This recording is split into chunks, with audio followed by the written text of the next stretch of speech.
she loves me. Isn't it lovely when the one you lusting is the one you're loving? I think it was a horrible stat. Three-fourths of NFL players are broke 3 to 5 years after they finish playing. And we want to excoriate them for, not taking care of their money, but we're still talking about young people, in their early 20s, maybe getting multi-million-dollar contracts when their brain isn't fully formed and being rocked at the same time and not maybe having the infrastructure and maybe coming from a place where nobody could ever see that kind of money. So they're going to try to take care of everybody.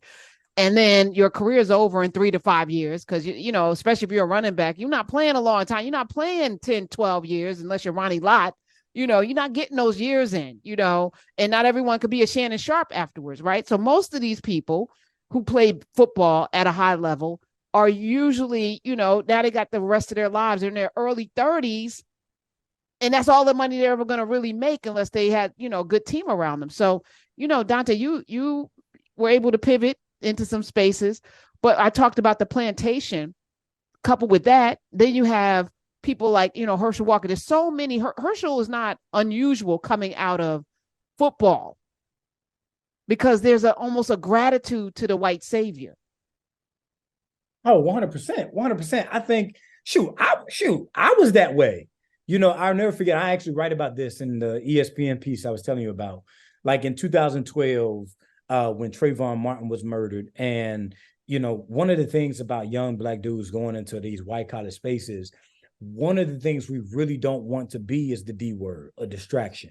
Because to be a distraction in the eyes of white, like power structures in college sports, and I want to be very clear, I'm not seeming as if like race is everything, but race accounts for something and a very powerful something when we step onto these fields and into these universities, whether we are coaching or whether we're athletes. We enter that space as Black people who are expected not to be Black, who are just expected to be Clemson football players, Florida State football players, whatever.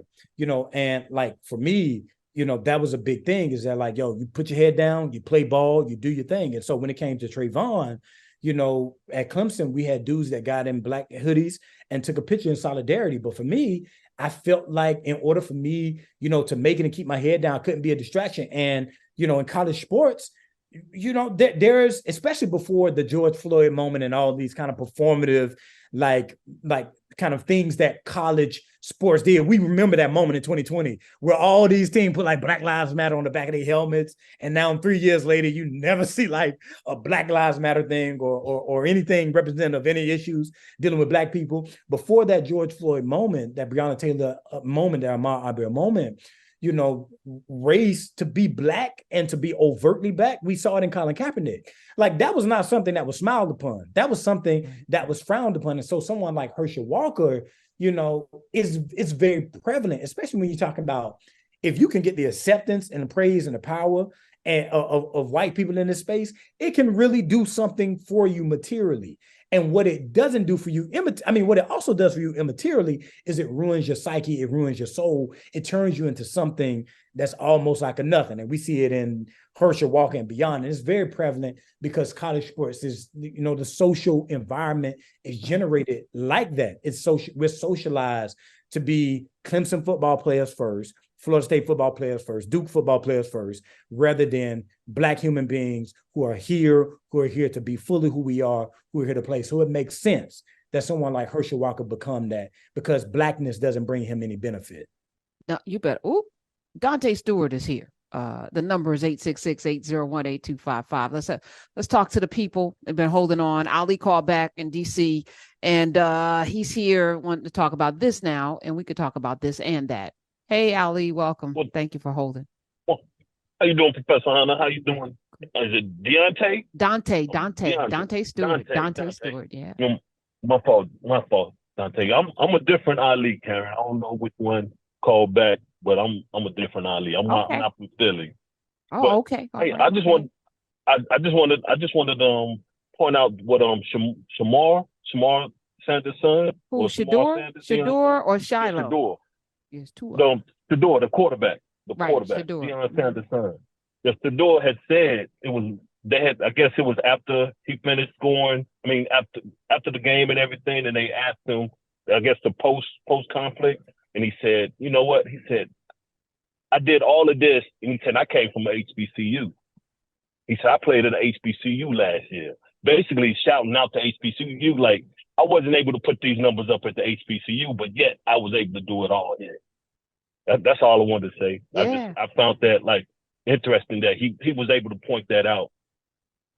Yep. Actually, we got 866-801-8255. I've actually found that. We'll play it maybe in the next hour. But yeah, like he couldn't put these numbers up.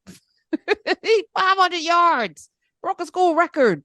You know, he never passed for 510 yards in all of these touchdowns. And let me just say also the running back had another touchdown.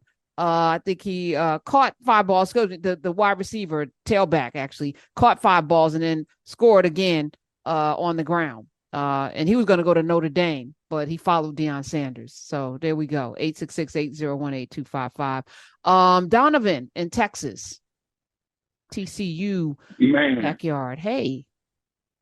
What's going on, Karen? What's going on?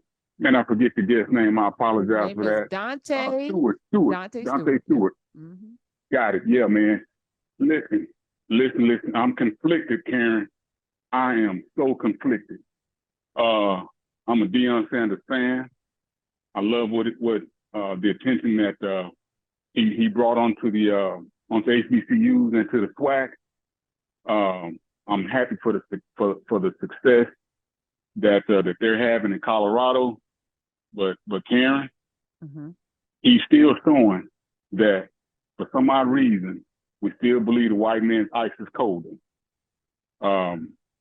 You know, up until the late 60s and 70s, where were all these black athletes going to play basketball and football? They were going to HBCUs. HBCUs were producing the best talent on this earth. And then all of a sudden,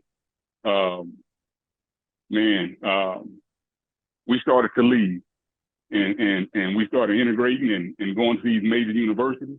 And now, you know, if Deion was able to get those 86 players that followed him to Colorado, to Jackson State, get that television revenue, that would have boosted Jackson State, that would have boosted the SWAC, Mm-hmm. And that would have boosted competition in the SWAC.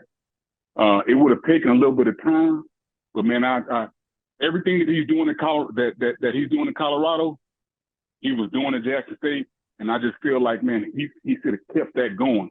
Of course, man, I can't tell him what he should or shouldn't do.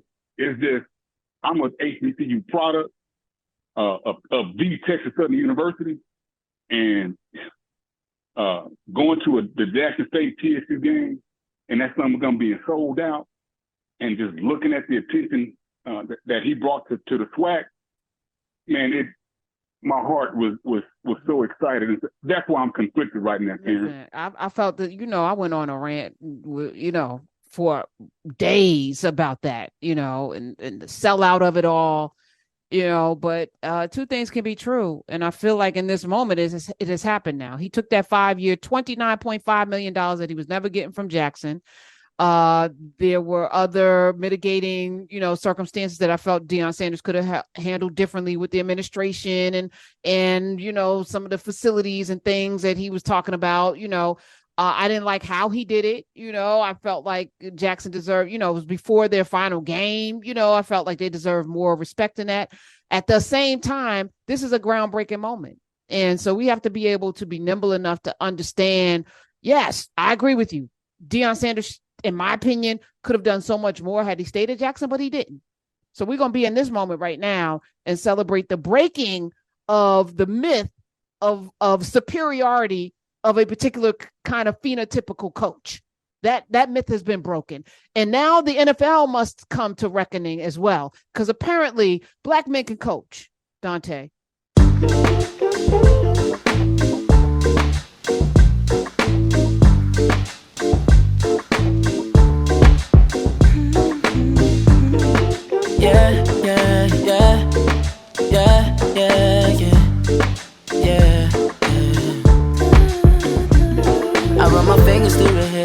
And she smiles and says that she loves me. Isn't it lovely when the one you love is the one